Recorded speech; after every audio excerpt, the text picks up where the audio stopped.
Mr. Speaker, sir, I rise in support of the motion of thanks to the President for his address at the opening of the 15th Parliament.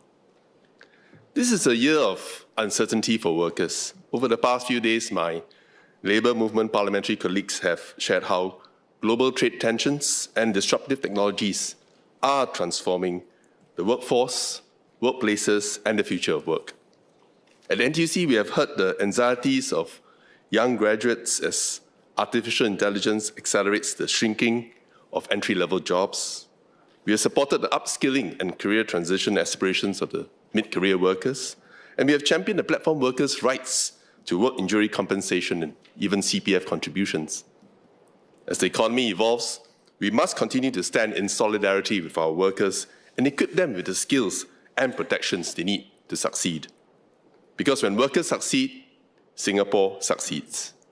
To this end, I will focus my speech on 3 priorities for the next bound of workforce development, or what I call the 3S. Supporting Singaporeans, strengthening the Singaporean core, and a skills-first Singapore. The first set of my speech is supporting Singaporeans.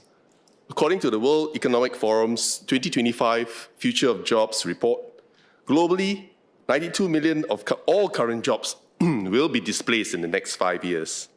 At the same time, 170 million new jobs will be created, resulting in a net growth of 78 million jobs.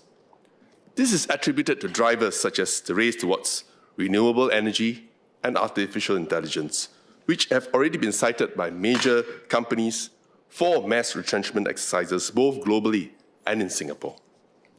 Gen AI especially has the potential to displace entry-level knowledge work by automating mundane or repetitive tasks, which will significantly impact Singapore's knowledge-based workforce, unlike earlier waves of automation that primarily displaced manual work. The same report found that, on average, workers can expect that 2/5 of their existing skill sets be transformed or become outdated by 2030. The hard truth is that previously secure jobs and valued skills will become obsolete. Workers cannot remain stagnant and expect to still compete. AI should break and not build barriers. In every challenge lies opportunity for those who choose to meet it. Renewable energy and agentic cognitive AI are generation-defining technologies that can not only create new jobs, but make them better and better paying.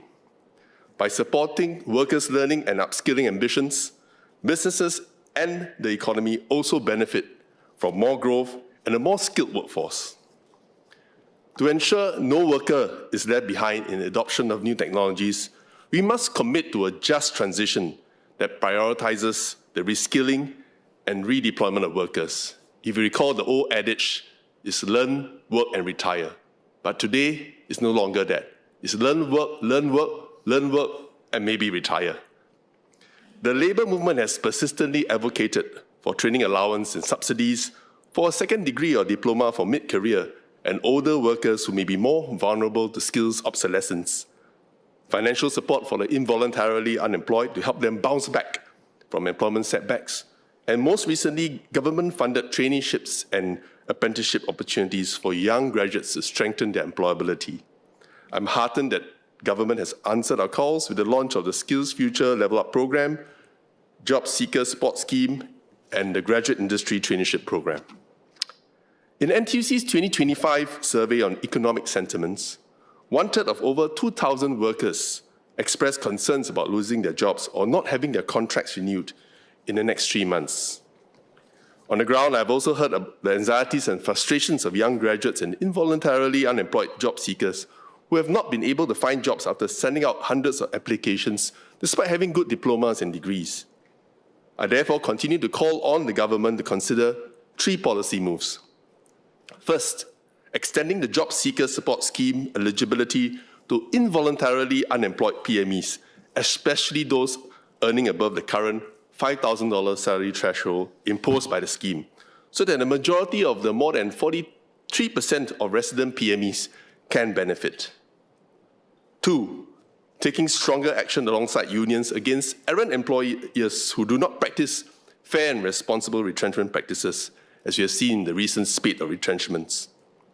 Third, incentivizing companies that hire first-time workers for full-time positions, similar to the jobs growth incentive launched during the COVID-19 pandemic. Considering the scale and speed of AI's impact on the workforce, I also ask that the government consider forming a tripartite work group on safeguarding workers in the age of AI to encourage companies to adopt just transition practices, prevent algorithmic discrimination, and ensure responsible use of AI-powered human resource tools.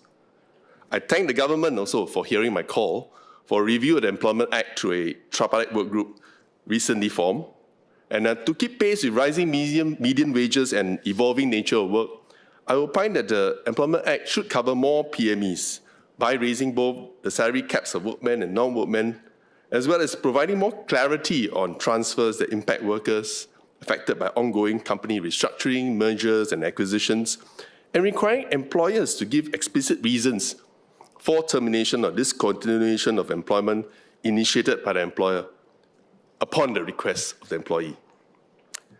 During this time of uncertainty, I encourage our workers to adopt a mindset of resilience and adaptability to find strength in numbers and collective action. This is not the first time new technologies have disrupted the workforce, nor will it be the last. As with each economic wave and transition, NTUC and our unions stand ready to support our workers. The second S, strengthening the Singaporean core.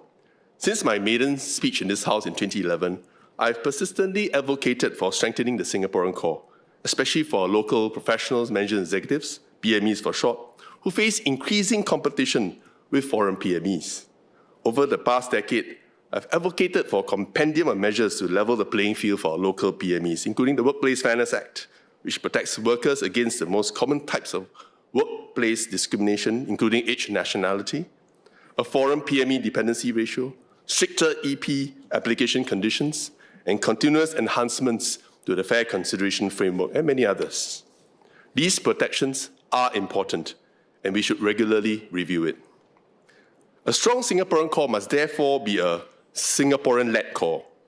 This means building up our local bench strength through investments in local talent pipelines to set Singaporeans up for senior and leadership positions before turning abroad and facilitating knowledge and skills transfer. We cannot assume that if we grow the pie, the Singaporeans will naturally get their share. There must be a concerted effort to encourage companies, especially our multinationals, to groom our local PMEs as part of their leadership identification and developmental process, improve HR standards and practices to ensure compliance with fair employment practices and tripartite guidelines, and encourage workers to step up and step forward for opportunities to relocate for greater international exposure. After years of lobbying, I'm glad more resources will be set aside for schemes that groom Singaporean workers by sending them for overseas work postings, such as the Overseas Market Immersion Program. And I hope the government will consider extending these opportunities to more Singaporean workers and adopting new levers to improve reciprocity between MNCs and our local PMEs. For example, the proportion of Singaporeans in management positions could be a bonus criterion incorporated into the Complementarity Assessment Framework for EP applications, COMPASS for short. Companies that have a highly disproportionate number of foreign PMEs and a weak commitment to nurturing local talent pipelines can also be closely monitored. If no improvement is made within a certain time period, the government can consider even removing preferential tax and other benefits such as the award of public sector contracts. Even the US is also mulling over imposing a $100,000 fee on new H-1B visa applications. HR professionals play a key role in fostering fair and progressive workplaces that attract, develop, and retain top talent. I therefore submit that the Institute for Human Resource Professionals, IHRP for short, certification, which equips HR practitioners with essential competencies in workforce planning and regulatory compliance, be made mandatory for all companies. This is especially critical for MNCs employing foreign HR practitioners who operate within Singapore and help them better understand our tripartite industrial relations framework. To date, over 9,000 HR practitioners have attained the IHRP certification, and more widespread certification adoption will be better and will position our HR practitioners to deepen their capabilities and signal a commitment to professional excellence. To be clear, a Singaporean core does not mean closing doors to foreign PMEs who can help fill critical skills gap and support sectors facing labour shortage. It is about building a more competitive economy that is less reliant on external labour and nurturing the next generation of Singaporean leaders. It is about ensuring that Singaporean workers who work hard and can contribute can afford a good life in Singapore for themselves and their families in the only home they have. Third and final S is the skills-first Singapore. Today, disruptive technologies like Gen AI and new work trends, including the rise of gig work, freelancing, remote work, and side hustles, have transformed how we traditionally define and plan a career. Instead of a linear progression within a single organization, more are embracing flexible journeys defined by adaptability, continuous learning, and the ability to move across job functions and industries. Job instability and career transitions are increasingly commonplace. But so are building portfolio careers, pursuing passion-driven pathways, and going back to school for reskilling. This means more voluntary underemployment, but also more involuntary underemployment, an issue which NTUC has been studying very, very closely and examining the past decade. A 2-year research study in collaboration with the Singapore University of Technology and Design on underemployment, especially involuntary skills job mismatch where workers are unhappily overskilled for their current jobs, will be completing soon, and we'll share more in due course. Against this evolving landscape, diplomas and degrees can no longer act as a proxy for competency. According to a program for the International Assessment of Adult Competencies, PIAC studies released in 2024, higher levels of education do not always equate to better skills and knowledge.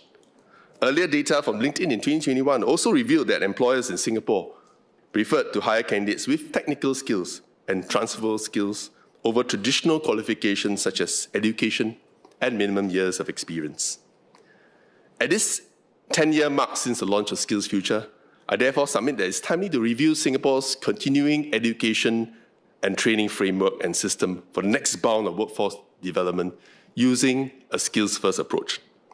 Skills-first refers to a paradigm shift that prioritizes skills and competencies over degrees and diplomas. In real-world terms, this means that a student majoring in history, for example, but who has demonstrated coding skills through relevant work experience or winning hackathons, should feel confident in applying for an entry-level programmer position.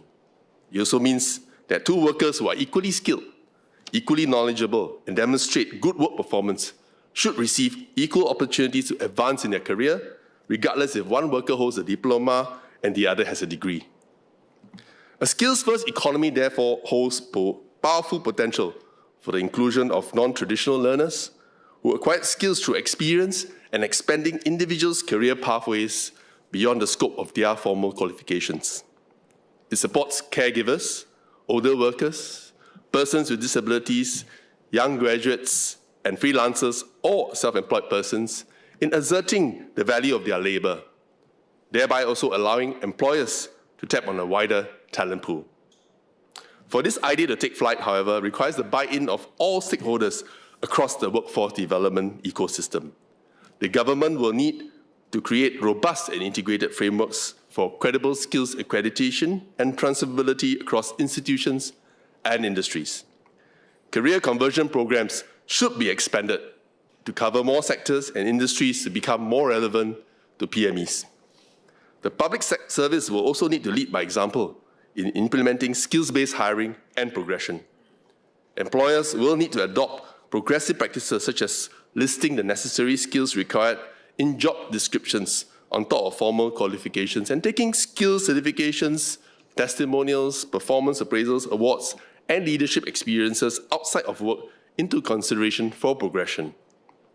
Where relevant and where it does not affect employers' economic interests, employers should not punish the industrious and passionate pursuit of hobby jobs and side hustles as moonlighting. Schools and institutes of higher learning will need to adapt their curricula to raise students' curiosity, confidence, and creativity in exploring diverse ways of learning and working. The arts must be as well funded as the sciences. We need to go beyond STEM to STEAM. Students must spend as much time in industry and community as they do in classrooms and lecture halls. And most importantly, workers will need to be open to learning new skills and exploring new interests, fail and try again. In 2024, over 60% of Singaporean resident workers had tertiary qualifications and over 40% had degrees. Yet in the same year, Singapore's training participation rate fell to a 9-year low of about 40%. Unlike other countries where unions often must lobby for uneven training and upskilling opportunities, Singapore continuously doles out funding. We undoubtedly have a highly educated workforce, but does that education end when we leave school? Does a highly educated workforce equate to a highly skilled and knowledgeable workforce? The shift towards a skills-led economy therefore surfaces starting points for us to boldly reimagine how we learn and work, and also why we learn and work, which lays the groundwork for more flexible and fulfilling careers. To conclude, work is the source of and the pursuit of hope, purpose, and dignity. It is what built this nation. It is the measure of our days, our connections, community. By prioritizing the 3 S of supporting Singaporeans, strengthening a Singaporean core, and a skills-first Singapore, we honor workers and commit to helping them earn a better living and live a better life. For all to train up to keep up and skill up to move up. Mr. Speaker, sir, I support the motion. Thank you.